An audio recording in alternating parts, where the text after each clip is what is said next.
Hi, welcome to my channel. I'm Janelle. This is Janelle Knows Money.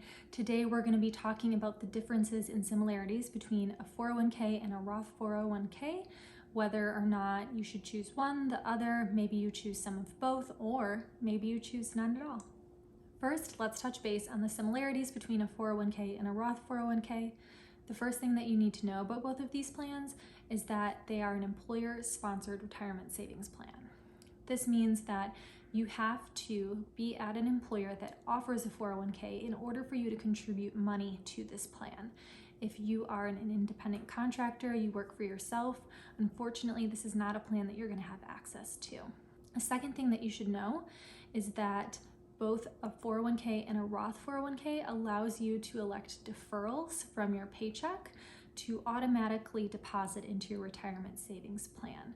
So what is a deferral? So a deferral is basically taking just a portion of your paycheck. You elect a percentage of your base salary. So maybe you want to elect 5% of your base salary, 10% of your base salary, and that amount will be deferred into your retirement savings plan automatically every time that you're paid. It's really nice. Additionally, both allow you to select investments in terms of, single stocks, ETFs, or a target date fund to invest your money in. Lastly, you are able to enroll in both of these plans at the same time, which means that if you have an employer match, your employer match is going to be based off of your combined contribution to both the 401k and a Roth 401k. Now, what makes a traditional 401k unique as compared to a Roth 401k?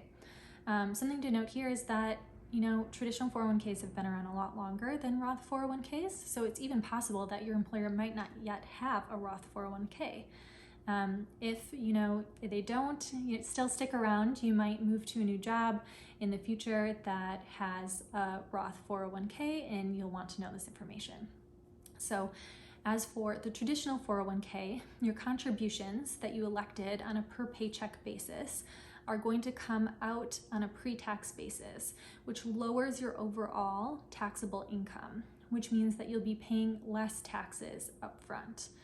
So, for example, you have your gross pay and then any benefits that you have, with the exception of a few, and your traditional 401k will be subtracted off that gross amount first, and then after that, second, your taxes will be taken off your paycheck based off of that subtracted amount. So overall, you're paying less taxes, which is great. The downside here is that when you are near retirement age, when you're 59 and a half, when you can start taking withdrawals from your traditional 401k, your money has been growing tax-free, which means that the government now wants you to pay taxes on that money.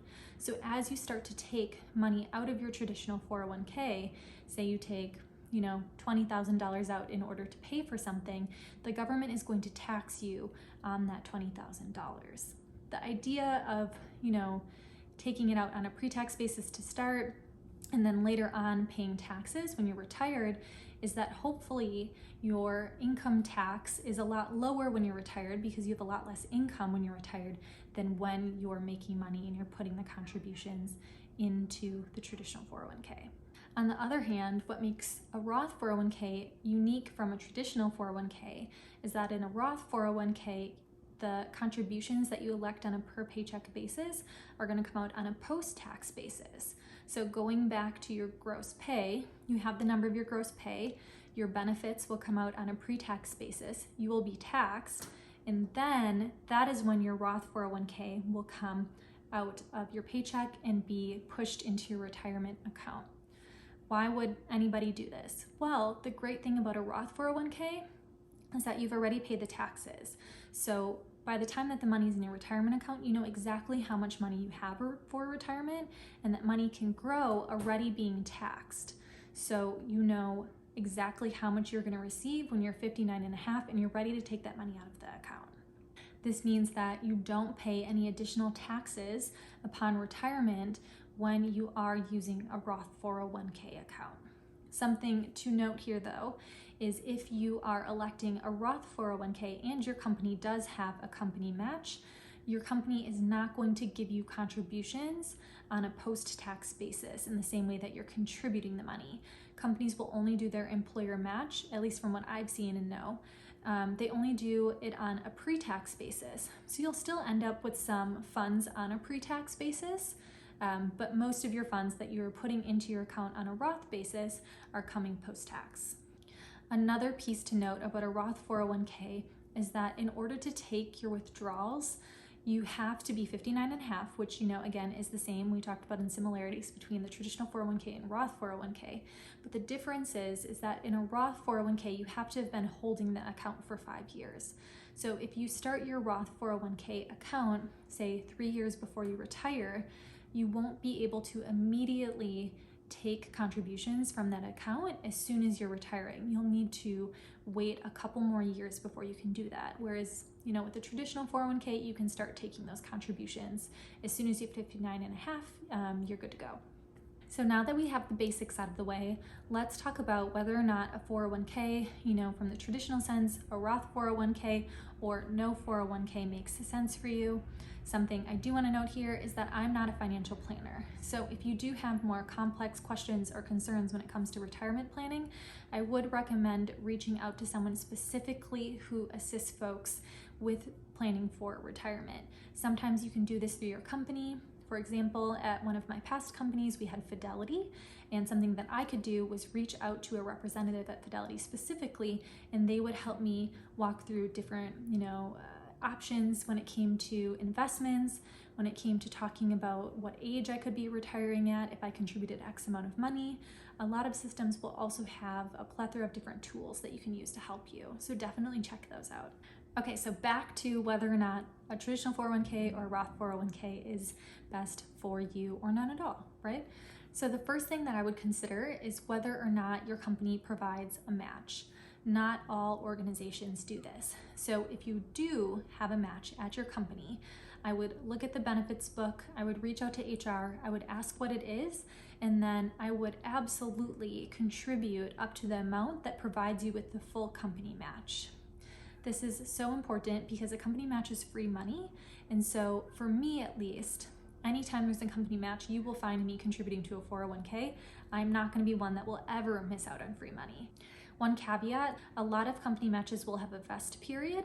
So for example, you might be eligible to get the company match immediately, but you might not fully vest in the company match for 3 years. This means that after your first year of employment, you'll be vested in 33% of the company match. After your second year of employment, you'll be vested in 66% of the match. And in your third year, you will be 100% vested. So what happens if you leave after your second year? It means that you will get to keep 66% of the contributions that your employer gave you, but you'll have to give back 33% of them. In my opinion, this is still worth it. It's still getting some free money whether or not you leave before the vest period. The second thing to consider is investment options. So this is really going to depend on what type of investor you are. Personally, I'm somebody who buys things and sits on them forever. I'm a long-term investor. I'm not somebody who is a very risky investor. So if you are someone who's willing to and excited to take more risk and or somebody who wants to be more heavily involved in your investments, a 401k might not be the right plan for you.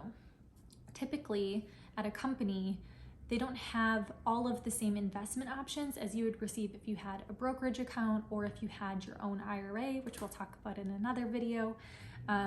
But in a 401k, it's typically a list of approved investments from the company. So if this sounds too limiting to you, perhaps then a 401k or a traditional 401k is not best for you.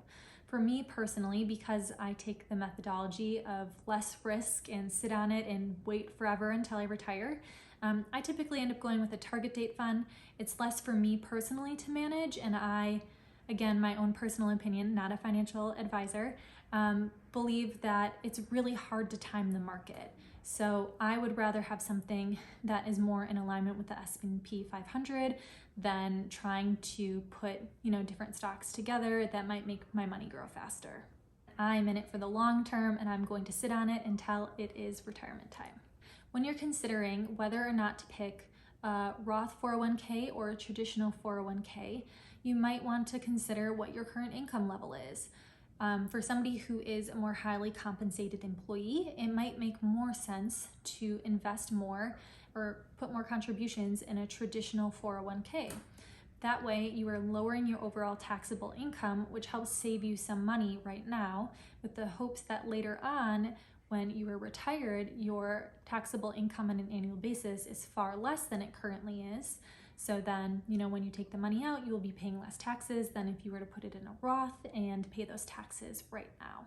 Another option is that you don't have to pick a traditional 401k or a Roth 401k. You can invest in both. Any company that I've been at has always provided, both the traditional and the Roth, and gives you the opportunity to contribute to both accounts. You could, want to do some of the work in lowering your taxable income and put some money in the traditional 401k, but you might also want to have some money growing over time that has already been taxed, so you know exactly how much you have in that account. So you could also put a percentage of your paycheck in that one. So the great thing about this is that you don't necessarily have to pick. You can try both and you can see what is best for you. What works for me is not going to work for person A, for person B, for person C. We all have different savings and financial goals and outlooks on, what account might be best. And that's the beauty of it. You can mix and match and do whatever feels great for you. The last reason I'm going to talk about why a 401k might not be the right move for you right now is that you have other savings goals. You have other, dreams that are currently coming up that you need the money in hand rather than in a retirement account until you are 59 and a half. That might seem a little bit too restrictive to you when you have a shorter term goal of perhaps buying a house, or if you have a lot of debt and you want to start paying off your debt more heavily, perhaps investing in a 401k isn't the right move immediately initially. Maybe you pay off your debt first and then you start investing in a 401k. Or, you get a house loan, you get your down payment ready for that house loan, and then you start investing in a 401k. It really is completely up to you, the way in which you do it, but it is completely understandable if you're not ready to invest in 401k, if you might have other savings goals at this time. Thank you for watching my beginner's guide to traditional 401ks and Roth 401ks, and sticking around to talk a little bit more about why one plan over another might be right for you, as well as why, a plan might not be right for you at this time. I hope you were able to get some valuable information out of this. As always, if you have any questions or comments, just leave them below and I'll answer them. If you enjoyed this content, please press that like button so I know to keep making more. And I look forward to seeing you soon. Thanks, bye.